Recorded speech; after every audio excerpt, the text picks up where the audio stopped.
पुण्यश्लोक अहिल्यादेवी होळकर यांच्या जन्मदिनाच्या त्रिशताब्दी वर्षानिमित्त आयोजित करण्यात आलेल्या गोदा ते नर्मदा जलयात्रेचे कोपरगाव शहरात उत्साहपूर्ण वातावरणात भव्य स्वागत करण्यात आले। सहकार महर्षी शंकरराव कोल्हे सहकारी साखर कारखाना परिसरात जलयात्रेचे आणि रथाचे विधिवत पूजन करण्यात आले। या प्रसंगी संजीवनी उद्योग समूहाचे अध्यक्ष बिपिनदादा कोल्हे तसेच नगराध्यक्ष पराग संधान यांच्या हस्ते जलयात्रेचे जल्लोषात स्वागत करण्यात आले। यावेळी बिपिनदादा कोल्हे यांनी विविध नद्यांच्या पाण्याच्या कलशाचे पूजन केले, तर नगराध्यक्ष पराग संधान यांच्या हस्ते पुण्यश्लोक अहिल्यादेवी होळकर यांच्या प्रतिमेचे पूजन करण्यात आले। राज्याचे मुख्यमंत्री देवेंद्र फडणवीस, उपमुख्यमंत्री सुनेत्रा पवार आणि उपमुख्यमंत्री एकनाथ शिंदे यांच्या मार्गदर्शनाखाली तसेच जलसंपदा मंत्री राधाकृष्ण विखे पाटील यांच्या संकल्पनेतून 25 ते 29 एप्रिल दरम्यान ही जलयात्रा आयोजित करण्यात आली आहे। जलसंपदा विभागाच्या पुढाकारातून राबवण्यात येणाऱ्या उपक्रमाचे जलसंवर्धन, पर्यावरण संरक्षण, प्रभावी पाणी व्यवस्थापन आणि दुष्काळमुक्त महाराष्ट्र घडवण्याचा उद्देश आहे। पाण्याचे महत्त्व अधोरेखित करत नागरिकांमध्ये पाणी बचतीची जाणीव निर्माण करणे तसेच शाश्वत आणि आरोग्यपूर्ण भविष्यासाठी पर्यावरण संवर्धनाचा संदेश देणे हा या जलयात्रेचा मुख्य हेतू आहे। या कार्यक्रमाला जलसंपदा मंत्री राधाकृष्ण विखे पाटील, अंमलदार गोपीचंद पडळकर, आमदार सदाभाऊ खोत, राज्यसभा खासदार रामराव वडकुते यांच्यासह भाजपचे आजी माजी नगरसेवक, सरपंच, ग्रामपंचायत सदस्य, पदाधिकारी, कार्यकर्ते, शेतकरी व नागरिक मोठ्या संख्येने उपस्थित होते। कोपरगाव एक्सप्रेस न्यूजसाठी सुनील ससाणे, कोपरगाव। खरं पाहिलं तर मला वाटतं की हे शासनाने आणि माननीय आमदार राधाकृष्ण विखे पाटलांनी जशी त्या ठिकाणी नर्मदा परिक्रमा आपण त्या ठिकाणी करतो की जी जवळजवळ 100 दिवस चालते, 100 ते 110 दिवसाची पायी पदयात्रा त्या ठिकाणी असते, ज्याचं पुण्य त्या ठिकाणी आपल्याला मिळत असतं। मला वाटतं की ज्या पद्धतीने अहिल्याबाईंनी संपूर्ण भारतामध्ये काशीपासून तर सगळ्या ग्रामीण भागामध्ये ज्याला आपण पाणपोई म्हणतो, त्या पाणपोईची सुद्धा सोय त्या ठिकाणी अहिल्याबाईंनी त्या ठिकाणी ग्रामीण भागामध्ये जी संकल्पना केली, नंतरच्या कालखंडामध्ये त्या ठिकाणी पाणपोई गेल्या, वेगळ्या वॉटर स्कीम्स आल्या, पण खऱ्या अर्थाने या भारतामध्ये वॉटर स्कीमचे जर कधी कोणी इम्प्लिमेंटेशन केलं असेल तर त्या अहिल्याबाईंनी त्या ठिकाणी अहिल्याबाईंनी त्या ठिकाणी केलं। म्हणून खरं या पाणी व्यवस्थापनाच्या खरं जर कधी जनक जर कधी कोणाला म्हणता येईल तर अहिल्या देवींना म्हणता येईल की पाणी आडवा पाणी जिरवायचं संकल्पना लोकांपर्यंत, लोकांच्या दारापर्यंत, कारण की आपण म्हणतो की आडातच नाही तर पोहऱ्यातकडून त्या ठिकाणी येणार, त्या ठिकाणी तर आडामध्ये सुद्धा आणि सामान्य माणसाच्या पोहऱ्यामध्ये सुद्धा पाणी नेण्याचं काम अहिल्याबाईंनी त्या ठिकाणी केलेलं आणि समाजातील सर्व थरातील माणसांना, मंडळींना पाणी पोहोचण्याचं तिथं जाती भेद काही नाही। त्या ठिकाणी त्या पाणवठ्यावरती 18 पगड जातीच्या मंडळींना ते पाणी पुरवठा करण्याच्यासाठी अहिल्याबाईंनी सगळ्या त्या ठिकाणी या पाणपोई घेतल्या, त्याचबरोबर आड बांधले आणि घाट सुद्धा बांधलेले। आज आपण पाहतो की त्या घाटावरती म्हणजे पिण्या सुरुवातीपासून माणूस जन्माला आल्यापासून पिण्याच्या पाण्याची सोय, तर माणूस जाताना ज्या घाटावरती जात असतो त्या घाटावरची सुद्धा सोय अहिल्याबाईंनी त्या ठिकाणी केल्या। अशा थोर अहिल्याबाईच्या नावाने ही जलयात्रा, जलदिंडी राधाकृष्ण विखे पाटलांनी काढले, त्याबद्दल त्यांचं मी मनपूर्वक कौतुक करतो की खऱ्या अर्थाने आमचे नेते आहेत ते खऱ्या आमचे नेते हसायला लागले, पण ते आमचे नेते म्हटले आहेत आमचे नेते, पण ते मानत नाही आमचे नेते आहे, आमचे नेते आहेत, मी मान्य करतो, पण आमचे नेते आहेत। पण ह्या सगळ्या गोष्टीला आपण पाहतो की एक चांगला त्या ठिकाणी त्यांनी संकल्प घेतला आणि ह्या खऱ्या गोदावरीची परिक्रमा, त्याचबरोबर नर्मदेच्या परिक्रमेचे सुद्धा लाभ आपल्याला सगळ्यांना, ज्या ठिकाणी आज आपण रथाची पूजा केली म्हणजे आपला संदेश त्या ठिकाणी पार नर्मदेपर्यंत, गोदावरी पासून तर नर्मदेपर्यंत आपला संदेश घेऊन जात त्या ठिकाणी आपले दूत म्हणून ही सगळी मंडळी याची स्टेजवरती बसलेली ते जात आहे, त्यांचे मी मनपूर्वक या ठिकाणी आभार मानतो की एक मोठी संकल्पना घेऊन आपण या ठिकाणी आलाच आणि ते संकल्पना पूर्ण करण्यासाठी शासनाने सुद्धा आपल्याला माननीय देवेंद्रजी फडणवीस साहेब यांनी त्या ठिकाणी आपल्याला जे सहकार्य केलं त्यांचा सुद्धा मी मनपूर्वक आभार मानतो। गोदा ते नर्मदा या ऐतिहासिक जलयात्रेच्या यात्रेला मी त्र्यंबकेश्वरपासून सुरुवात केली आणि आपल्या राज्याचे लोकप्रिय मुख्यमंत्री माननीय देवेंद्रजी फडणवीस साहेब यांच्या संकल्पनेतून आणि त्यांच्या मार्गदर्शनामधून आम्ही या यात्रेला सुरुवात केली। दुष्काळमुक्त महाराष्ट्र करण्याचा संकल्प त्यांनी केला आणि प्रत्यक्ष फक्त घोषणा नाही तर राज्यामध्ये आज त्याकरता काही पावलं उचलली जात आहेत आणि त्या अनुसरूनच ज्यांनी या पाणी संवर्धनामध्ये संपूर्ण देशामध्ये एक मार्गदर्शक म्हणून काम केलं त्या आपल्या जिल्ह्याच्या कन्या पुण्यश्लोक अहिल्यादेवींच्या त्रिशताब्दीच्या निमित्तानं त्यांच्या ह्या कार्यकर्तृत्वाला त्यांच्या स्मृतीला नतमस्तक व्हावं यासाठी आपण यात्रा त्र्यंबकेश्वर पासून आपण त्याला सुरुवात केली.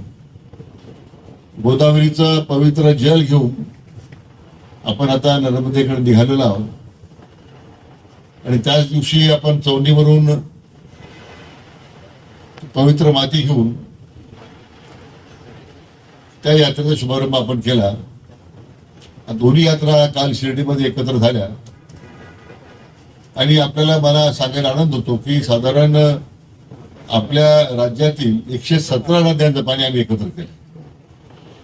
कोकणापासून गडचिरोलीपासून तर खाली सिंधुदुर्ग पर्यंत 117 नद्यांच्या पाण्याचं त्या ठिकाणी पूजन करून आपले तिथे मंत्री असतील, आपले आमदार मोदी असतील, खासदार असतील, हे पहिल्यांदा असं घडलं की 117 नद्यांचा जल आपण आता कलश घेऊन आलो आपण शिर्डीला आणि ते एकत्रपणे त्याचं विसर्जन आपण नर्मदेमध्ये करणार आहोत.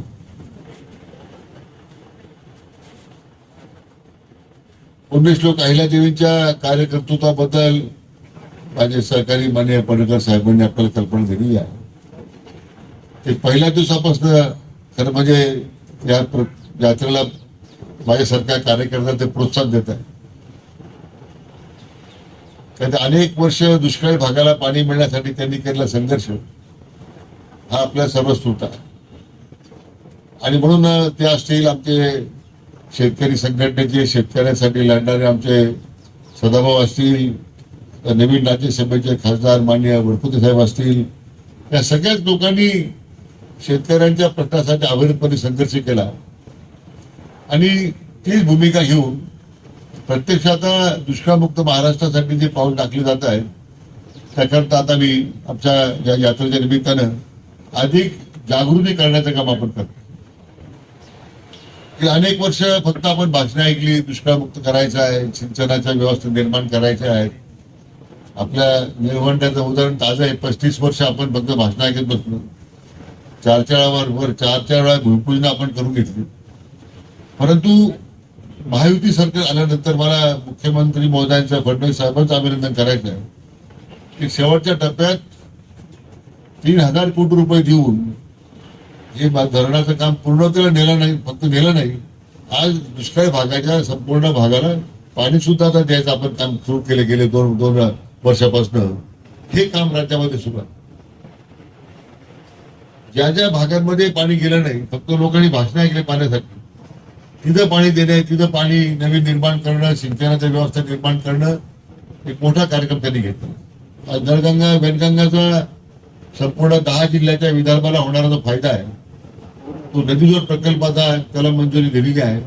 मला वाटतं 3-4 महिन्याच्या कामाला सुरुवात, साधारण 1 लाख कोटी रुपये त्याला खर्च आहे. आपल्या दृष्टीने जो महत्वाचा जो पश्चिम वाहिन्यांचं पाणी जे गोदावरीमध्ये आणायचं आहे ते पहिलं 55 टीएमसीचा सर्वे झाला होता. मला ही संधी दिली आहे मान्य देवेंद्रजींनी मंत्री म्हणून. आपण त्यामध्ये आता 78 टीएमसी मध्ये उपलब्ध केलेलं आहे आणि ते पाणी सर्वे पूर्ण झालाय. सर्वे पूर्ण होऊन मला वाटतं त्याचा डिसेंबर पर्यंत मला वाटतं आपलं प्रत्यक्ष टेंडरला जाईल आणि कामाला आपण सुरुवात करणार. 1 जानेवारी 2027 या कामाला सुरुवात. त्याला सुद्धा जवळ 1 लाख कोटी रुपये खर्च आहे. कारण आपण सगळ्या उल्हासपर्यंत पाणी आणतोय, आपण गोदावरीमध्ये पाणी आणतोय, काही आपण आपल्या दारणा गंगापूरमध्ये सुद्धा तेच पाणी येणार आहे. 55 टीएमसी पण जे अन्य निर्माण होणारं पाणी ते सुद्धा आपल्याला मिळणार आहे. म्हणजे 4-5 वर्षामध्ये हा जो आपला भाग पूर्णपणे पाण्यापासून होरपडलेला आहे व वंचित राहिला आहे त्या सगळ्या अर्थानं आपण त्या कामाला सुरुवात केली आहे. जायकवाडी धरणाचं मोठ्या प्रमाणात गाळ काढण्याचं कामामध्ये लगेच सुरू करतो. 20 टीएमसी गाळ जवळ 20 टीएमसी क्षमता जायकवाडमध्ये वाढणार आहे. हे जे नेहमी पाणी वरून सोडा जे चालतंय, गेले 2 वर्ष काही ती अडचण आली नाही तुम्हाला. पण पाण्याचं नियोजन चांगलं करतो. मराठवाड्यातल्या शेतकऱ्यांना आपण पाणी देतो आणि वरच्या भागातल्या लोकांना पाणी संरक्षित केलेलं आहे आपण. उजनीचा आम्ही गाळ काढतोय. दोन्ही धरणामध्ये 20-20 टीएमसी गाळ आहे. 1 टीएमसी पाणी निर्माण करायला 1000 कोटी रुपये खर्च येतो. नुसतं धरणं बांधून थांबणं नुसतं धरणं बांधून चालणार नाही. ती धरणं बांधलेली आहे, त्याची क्षमता जरी वाढवली आपण, तर गंगापूरमध्ये काम सुरू करतो. सगळ्या धरणांच्या मध्ये त्या ठिकाणी पाशीभवन कमी व्हावं म्हणून फ्लोटिंग सोलरचं नवीन धोरण आपण आणलंय. अशा अनेक योजना आहेत की ज्यामुळे पाण्याचं संवर्धन करताना दुष्काळमुक्त महाराष्ट्राचा संकल्प त्यांनी जो केलेला आहे तो आपल्याला पूर्णतेला नेता येईल. त्यामुळे आमचं जी या सगळ्या योजनेच्या मध्ये पाठीमागची जी आमची स्फूर्ती आहे, आम्हाला ज्यांच्याकडून प्रेरणा मिळाली त्या पुण्यश्लोक अहिल्या देवींच्या निमित्तानं ही जलयात्रा निघावी आणि संपूर्ण राज्यभरामध्ये मग जागृती त्या निमित्तानं आपण करावी, हा आमचा सर्वांच्या निमित्तानं आमचा प्रयत्न आहे. म्हणून मी मनापासून नितीन दादा आपलं मनापासून अभिनंदन करतो. आपण दोघा एका सहकारी आहोत. बरोबर आहे, राजकारणात की आता काही मध्ये काही कार्यकर्ते गडबड करतात, परंतु एकत्र आहोत. आमचे पराग संधान साहेब नगराध्यक्ष, त्यांचंही नामोल्लेख राहून गेला. आमचे व्हाईस चेअरमन मला वाटतं ज्ञानेश्वर परजणे, बिपिनदास विचारलं कोण व्हाईस चेअरमन आहे, ते म्हणजे आपलेच परजणे. सगळे परजणे आपले समजा म्हणजे झाले, म्हणजे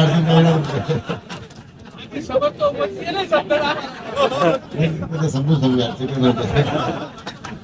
परंतु एक चांगल्या भूमिकेतून आपण अशा कार्यक्रमाचं आयोजन केलं, सगळ्याचं यात्रेचं स्वागत केलं.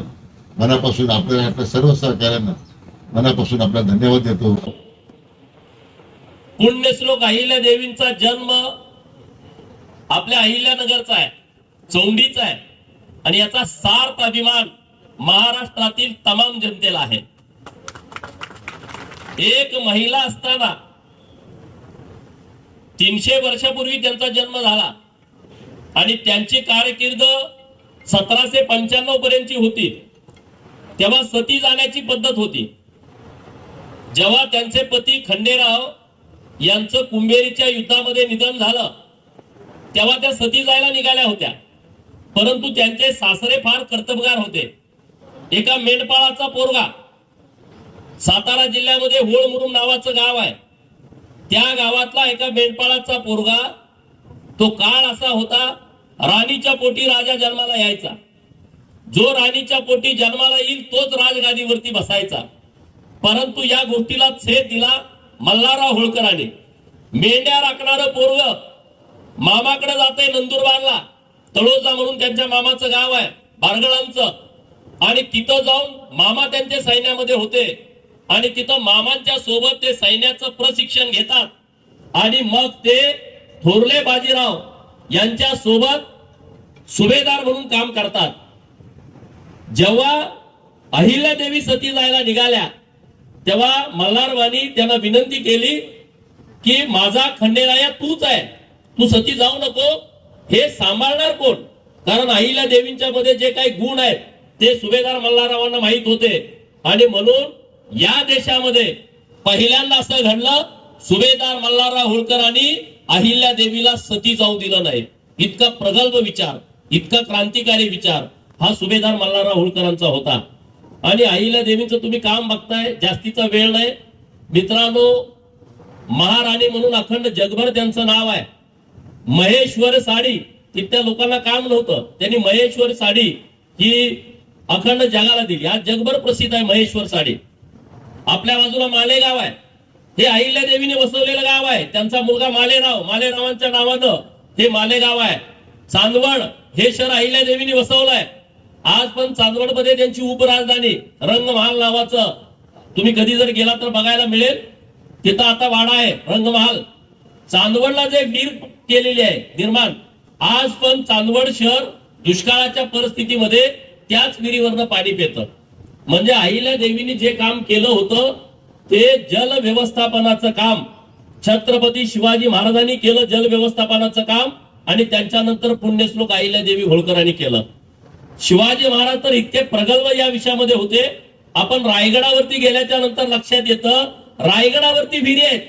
अरे इथं विहीर पाडली तर आम्हाला पाणी मिळणार. पाराड्यात 4 वेळा सांगतो, इथं पाणी लागल, तिथं पाणी लागल, तिथं पाणी लागल, 400 फुटावर लागल, 500 फुटावर, 800 फूट मारलं तरी पाणी लागत नाही. परंतु छत्रपती शिवाजी महाराजांच्याकडे जल व्यवस्थापन इतकं जबरदस्त होतं की रायगडावरच्या विहिरीला सुद्धा दुष्काळात सुद्धा पाणी लागतं. म्हणजे आपले राजे सगळे इतके प्रगल्भ होते. अहिल्यादेवींचं काम घाट बांधणं, विहिरी बांधणं, धर्मशाळा बांधणं, मंदिराचा जीर्णोद्धार करणं, हे तर खूप मोठं काम आहे. आणि अहिल्यादेवींचं काम हातामध्ये घेऊन राज्याचे मुख्यमंत्री देवाभाऊ आणि जलसंपदा खात्याचे मंत्री राधाकृष्ण विखे पाटील साहेब यांनी आज ही नुसती जल यात्रा नाही, महाराष्ट्राला दुष्काळ मुक्त करणारी यात्रा ही आज आपल्या सरकारच्या माध्यमातून काढलेली आहे.